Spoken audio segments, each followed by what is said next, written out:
welcome back to another episode of Conversations with Chris. Chris. And Crystal. And Crystal. Sorry, you can say your name. Go ahead. No, that's all Okay, right. you got it. All right. This is part 2 of do you have a teacher that you want to ask why? Why something happened, why things went down the way they did. Why they said what they said. Yeah, and affected your self-esteem or the way that you looked at life or some of the things, something to let go of actually, and forgive them. But I would like to ask why. I would like to know why people thought that it was okay to do what they did. So we were moving on to, I was auditioning for a play for Sound of Music. And I don't, now I don't consider myself to be the greatest singer because of what happened there. I was a senior, we were auditioning, and I got called back for Maria, for the part of Maria. And it was between me and another girl. And eventually I would find out that the choir director, there were 3 directors, there was the choir director, drama director, and the choreographer, and none of them could get it together, apparently. And when I went up to audition with the song, the choir director in the middle of my song just stood up looking at the ceiling, and he said, "Get off the stage." And I would find out later, much later, that they only wanted kids singing that he had in choir, which I wasn't in choir, because he felt he could get her voice to where he needed it, which he really didn't accomplish that. But hey, who's Carrie? And I remember being devastated, absolutely devastated, and mortified, and crushed, and paralyzed. Absolutely paralyzed me. And because it was a very rude way to awaken that, and so I even asked his student teacher. I said, "Was I that bad?" And she said, "No." She said, "You were doing just fine." She goes, "I don't know what he was doing," and I think that was the day that the drama director was a new drama director at our school. I had never met her before. And she came up to me after the audition, and she said, "I will have your acting in this show." So it was much later when I look back on these characters, these 3 people, they just couldn't agree on anything. The other thing that came up in that particular play, the choreographer got sick, and she said, don't choose cast without me. And they did. And that was pretty humorous. You know, it's funny, though, that you mentioned that about him not wanting anybody who wasn't his student. Yeah. That reminded me of a situation. When I was in high school, I decided, I'd like to try acting. Yeah.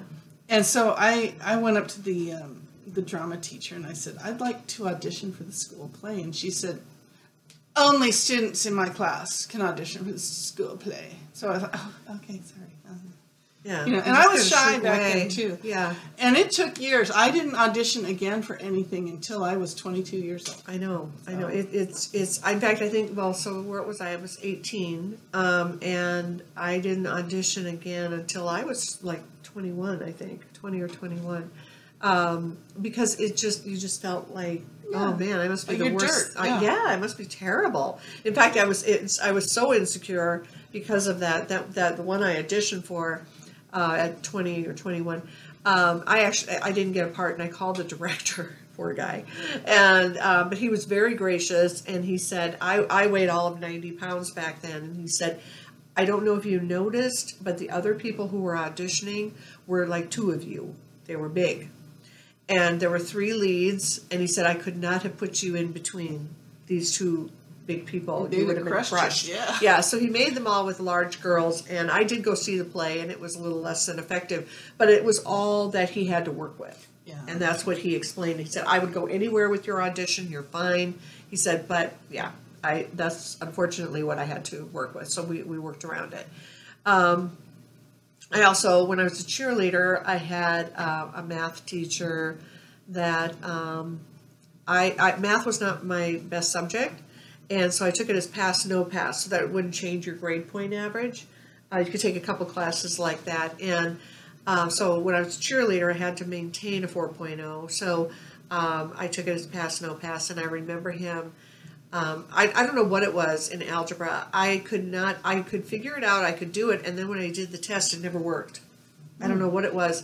And he handed me my test. I remember it was upside down, and he said, "You owe me." And he had passed me, even though I had completely failed it. It was horrible. And, but again, I lived in that naive world. What does that mean?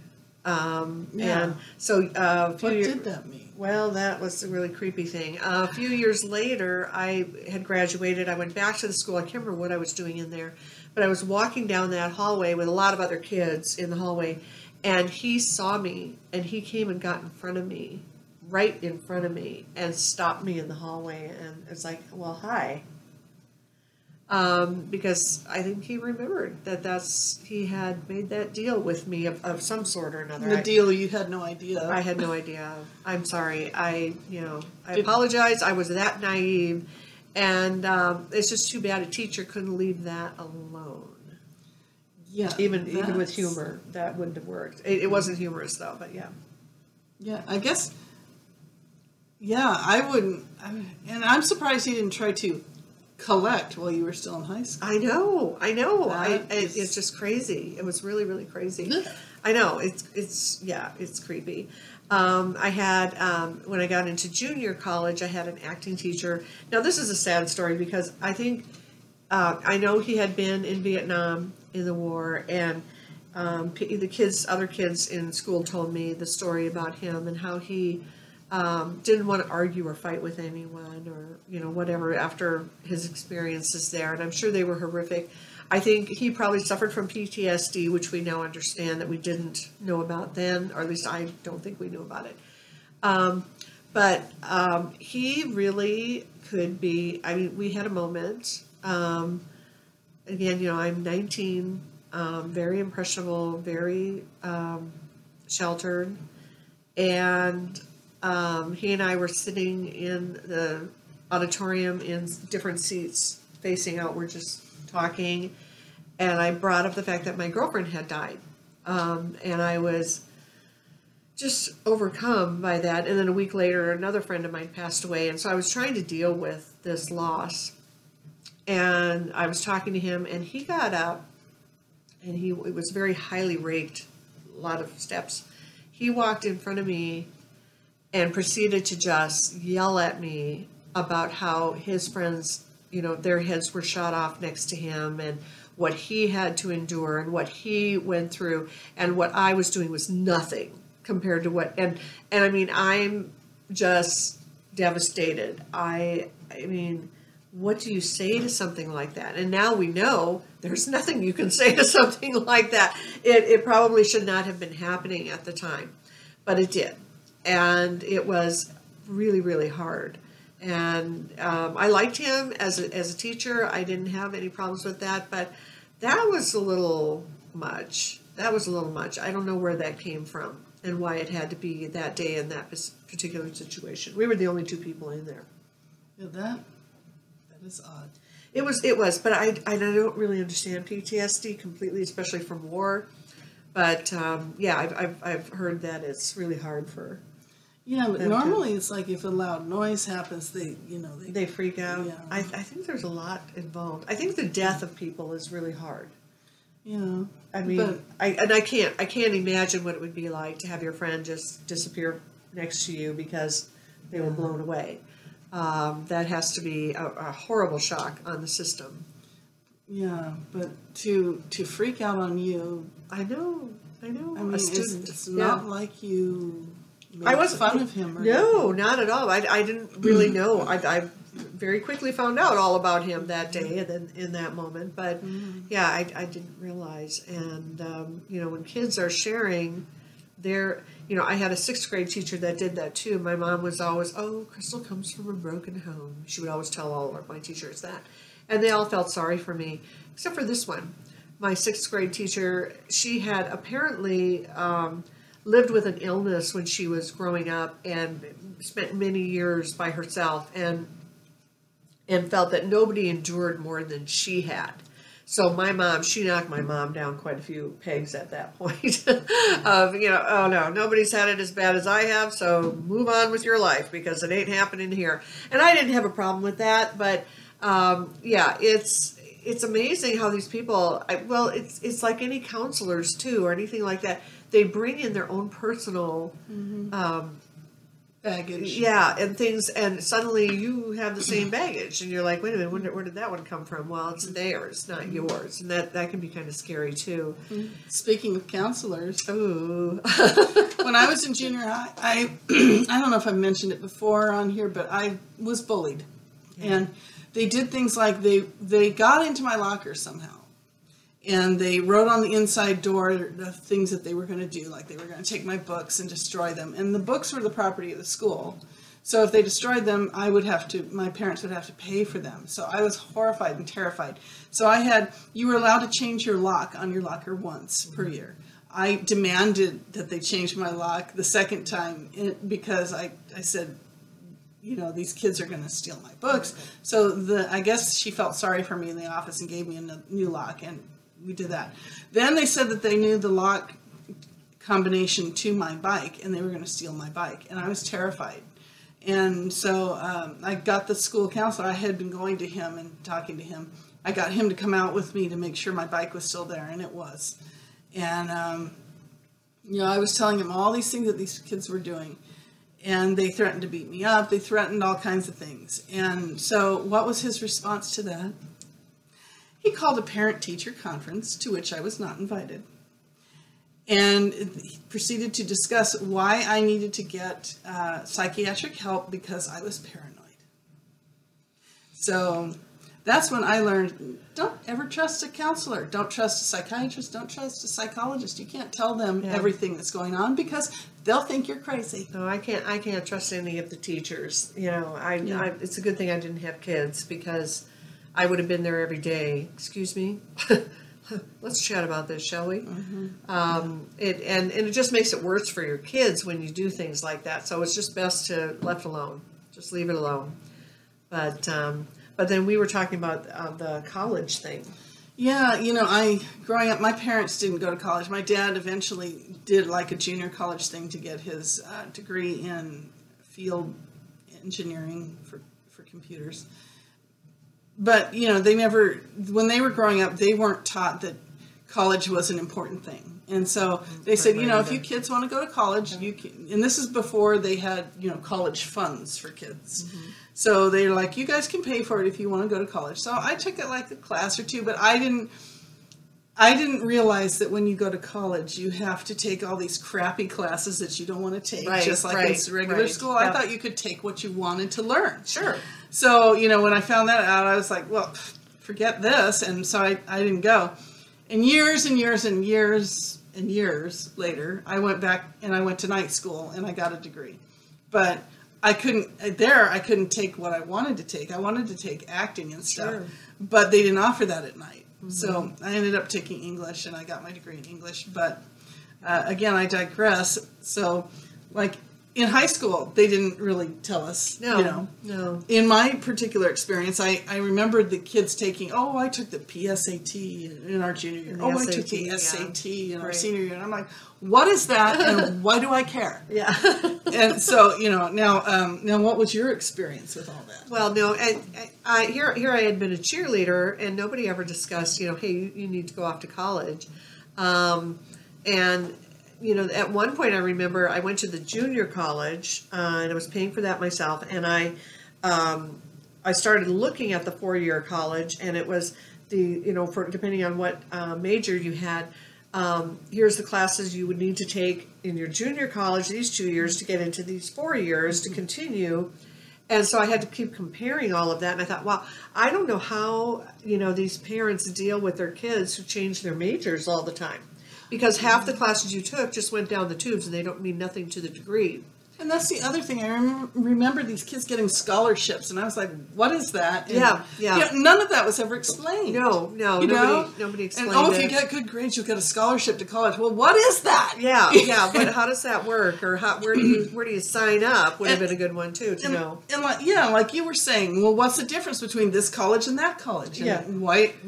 Yes, there were so many choices to make, and where would you even go, or what would you do? And I think in my family, what got confusing was they hadn't gone to college either. My dad had learned accounting through correspondence courses, and mom was a secretary, and it was not an important thing to them. In fact, it got to the point when my brothers went to college, my mom said, well, it was more important for boys to go than girls. Oh, so you got that same thing. Yeah. There's that boys are more important than girls thing again. Yeah, boy, we were a sad story. We really were. And because I asked her, I said, well, why didn't you guys, help me? And it was, oh no, it was more important for boys to go than girls. And I think she needed me to be with her. I couldn't go away. I think the other fear, I can't prove it, but it was, I would be smarter than her if I had a degree. You know, and it's funny too about the wanting you to be with her, because I moved out before my older brother moved out of the house. Oh, okay. Which is unusual. In fact, yeah, it is. Years later, when I was in counseling yet again, my counselor, this was when I was married to my ex, but my counselor was like, yeah, you've done a lot of things that one would not expect from you. Yeah. Like you would expect that you being no self-esteem would stay at home forever. So I don't know. Yeah. I'm a conundrum. Yeah.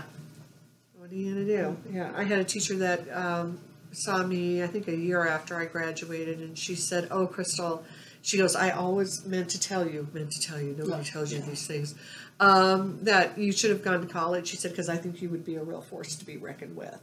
Well, you are. Thank you. Even without college. I think so. I think you're right. You are. And there are people who have written books about how they never went to college and they have done extraordinary things. But I don't know. And then again, there's a self-esteem issue that's, for me, that holds me back on so many levels, and it blocks me from so many different things, because I think to myself, how should I have done that?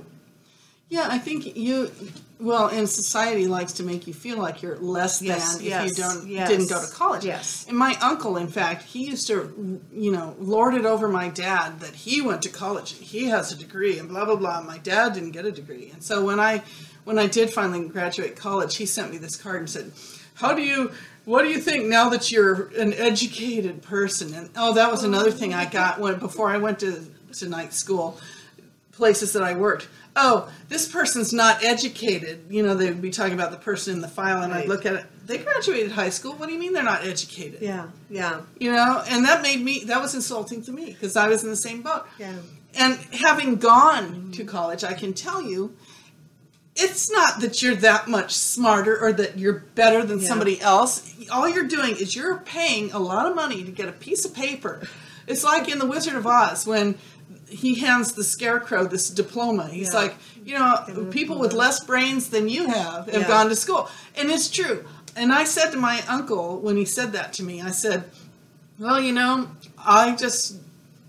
I could tell you that of the people that went to school with me in college, not very many of them were very smart. So, yeah, I think that's probably true. And I think about these parents that put out this money to try and make their kids smart or something. Yeah, and like you said, the kids, they don't get it either, because they don't understand. They're not paying for it. Right, their parents are paying for it. So, I think that's huge. I think I'll just change my major to this completely different thing, and my parents will have to pay and pay and pay. Yeah. And they're in school for how many years? I know. Like, I think they don't have anything better to do, and they don't have a clue. But we would be interested to hear about your experiences with teachers or with, people that affected your life in negative ways, and how you overcame it, or where you moved on from there. I think we're going to probably end up having more discussion on this, but We'll probably talk more about college in another episode. Too. yeah, probably. So, okay, well, either that or at least give us your questions, below Comments. and let us know what you're thinking. If we've brought anything to your mind or made you think of something else that pertains to these things, we'd love to hear about it. So, Remember, take care of yourself. Take care of yourself because nobody else will. Thank you. Bye-bye. Bye. I'm like, it's not stopping.